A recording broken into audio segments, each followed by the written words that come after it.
Well, I promise you I would upload this video a while ago. It took me ages to do, like, really no excuse about that. It took me so long, actually, that I realized that I didn't record enough B-roll the first time, and I had to redo the scanning process again and record it again.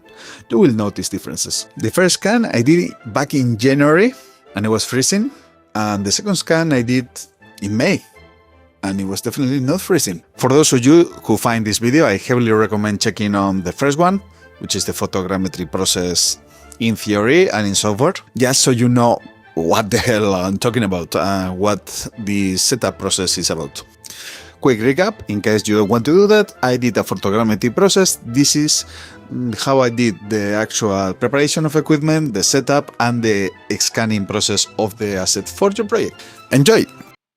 So we're here, the magic of editing. They left me this space for around 1 hour, so I have to be super quick about this. Let's start with the equipment. First off, a tripod. This is just a photography standard, you know, everyone that has a camera usually also has a tripod, but you really need a tripod for this. The images have to be static and have to be in the exact same position, and that's important for the photogrammetry process. So yeah, get one of these. Not necessarily a Manfrotto like this one, because, you know, it's going to be still.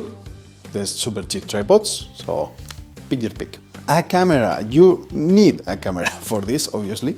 It's a photogrammetry process which involves taking photos. This is a Nikon D750. I bought it around 8 years ago. It's been a fantastic camera for me, but I will not be using exactly this one. I will be using this camera. The reason I'm not showing you is because this doesn't record really good video, but probably there will be a B-roll right now on the screen. The camera that I will use is the Sony CV1. It's a blowing camera. I bought it for recording family events and stuff like that, but it has a really good quality. Enough megapixels, enough resolution for the photogrammetry process to be able to do well. And in my experience, I have better results using the 70mm lens of this camera because it's a zoom, and I don't have anything beyond a 50 for this one. And yeah, the results were better, in my opinion, at least after a couple of tests. We need a flash, like this one, for example. This is a Gumroad. I don't know if I'm saying that correctly, but this was like just the first and only flash I ever bought, because when I started my photography journey, I suddenly started having jobs and I couldn't take as much photos as I wanted, but I did experiment a bit of photography studio with this one. This is a very solid flash. It's not super expensive. It was like 50 euros if I recall correctly, way back when. But still, you don't really need a super fancy flash. You don't really need a super high-end flash for this. You just need a flash that works. It does the job well. We're happy with it. You need polarizing filters. So you need one polarizing filter for your camera lens, and you have to make sure that it's the size of your lens. That's something that you will have to check. I'm not responsible for this, and I'm saying this because I got it wrong, and I have other polarizers that I have not used to. And a polarizer lens for your flash.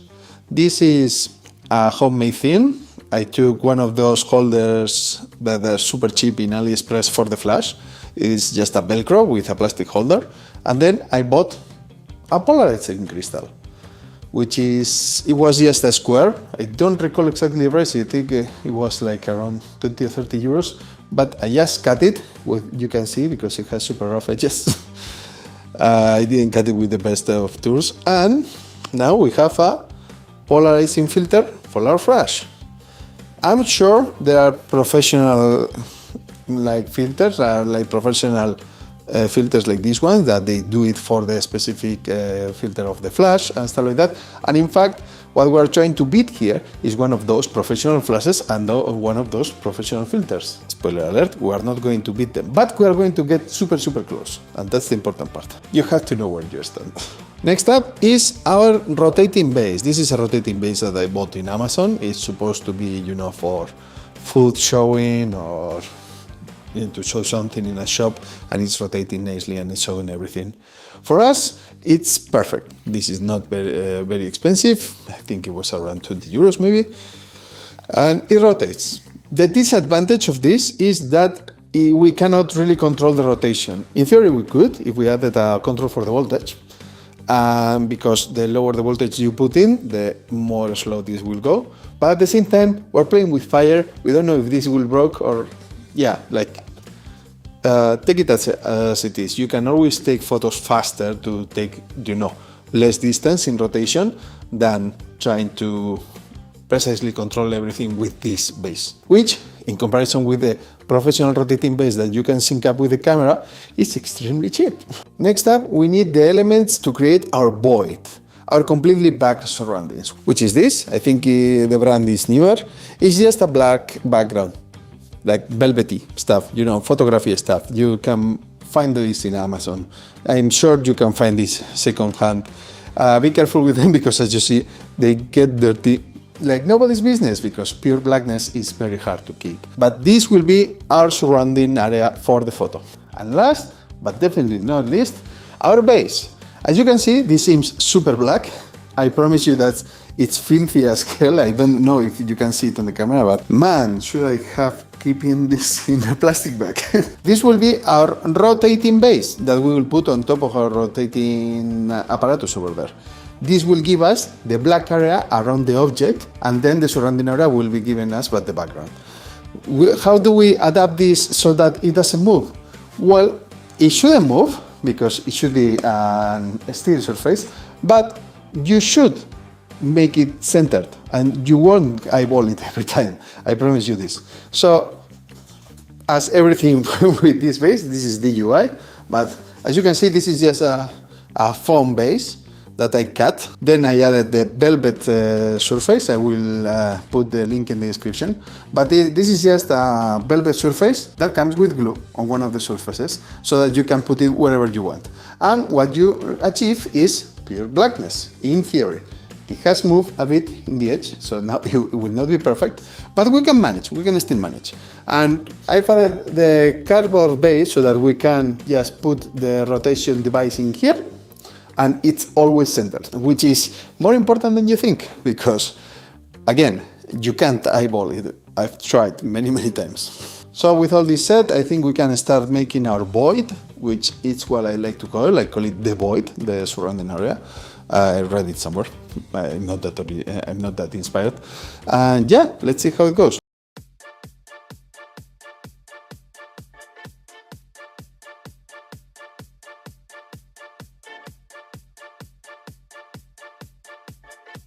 I didn't bring clamps. I got some clamps. Let's get to it.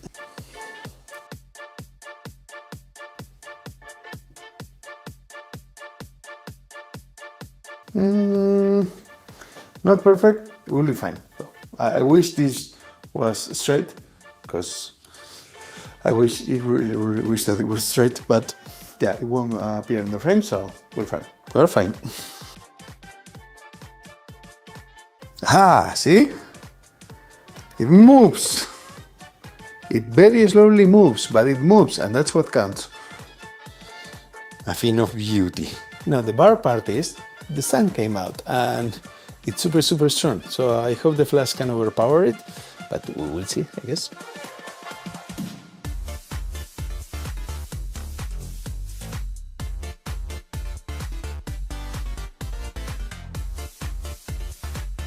Look at it go! That's awesome, man. So the idea is that rotates in the same point of space in every moment, and the camera will be set in the same space, in this tripod here. In every moment, both places will be the same place in space. So we can do the rotation for this, and we change the camera angle and all that, and then we can just move this.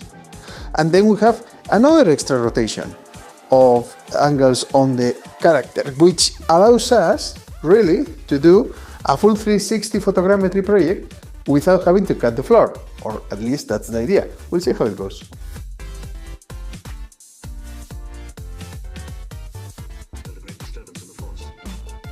I definitely feel what they must have felt in Carathras, because this is cold, like super cold. I can't even explain. It's January, and this place has like not very good insulation, so it's really cold. It's been it's been tough, but yeah, we will get into the mindset of Carathras Pass and, you know, feel what they felt, I think. Editing junk here. This is where I stopped the first time. The next portion of the video I recorded about 5 months later. There are small changes in the video.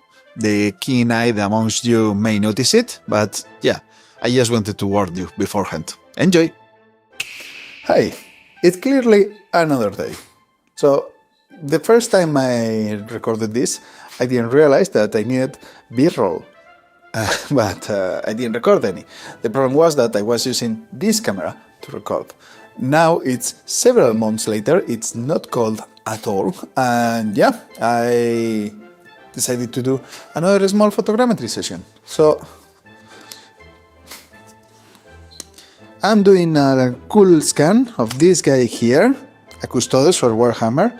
It's a super cool figurine. And I just wanted you to see how the actual process of the photogrammetry thing is going. As you can see, everything is going according to plan. The camera is set up in a tripod. That means it's completely static, and we guarantee that the position would always be the same. That's completing an entire rotation. And the figurine will keep rotating at a steady pace. This was much quicker than what I did with the Lord of the Rings figurines, but that's because I only have one. And also because the storage on this thing is already full. So, you know what? Sometimes you win, sometimes you lose. It's okay. This entire montage doesn't take that much time to do. I mean, don't get me wrong, it's a bit of stuff, but it's fairly fast, and the only limitation you may have is the need for space for it. Which in this case took me several months to come back. So, that being said, you could do this potentially in a much smaller setting. Yeah, it was a bold choice, both of glasses and shirt, but you know, it was hot, and it was temperature appropriate. Now, back to the past. We're done with our photogrammetry session, which has been very long and yeah, a bit more complicated than I anticipated due to some figurines don't liking, you know, stability and staying put. But we have managed. We've got like thousands of photos, I think, and the only nerve-wracking thing is that you never know that it's been okay until you process it on the PC, and yeah, that's obviously not here, but nevertheless, I had fun and it's been interesting, so let's check on the PC, shall we? Well, as you can see now in your screen, it's not half bad. The scanning process worked pretty fine. At least I think it's looking pretty good. Of course, in an asset, you should be thinking about the geometry, redoing it, smoothing the surfaces because it's quite noisy, doing the retopology, optimizing textures, all that good stuff so that your asset works properly, either in your project or your game, whatever you need. But regarding the photogrammetry process, this was quite successful, and I'm pretty happy about it. Yeah. Thank you all for watching. I really hope you enjoyed the video, and hey, if you want to see more wacky CG projects, you can check out my channel. And also again, I heavily recommend that you see the sister to this video, which is the previous one about the photogrammetry process, because I explain how everything works, what software I use, and what the steps are and that one. See you soon. Well, like, who I'm kidding. See you in 76 years.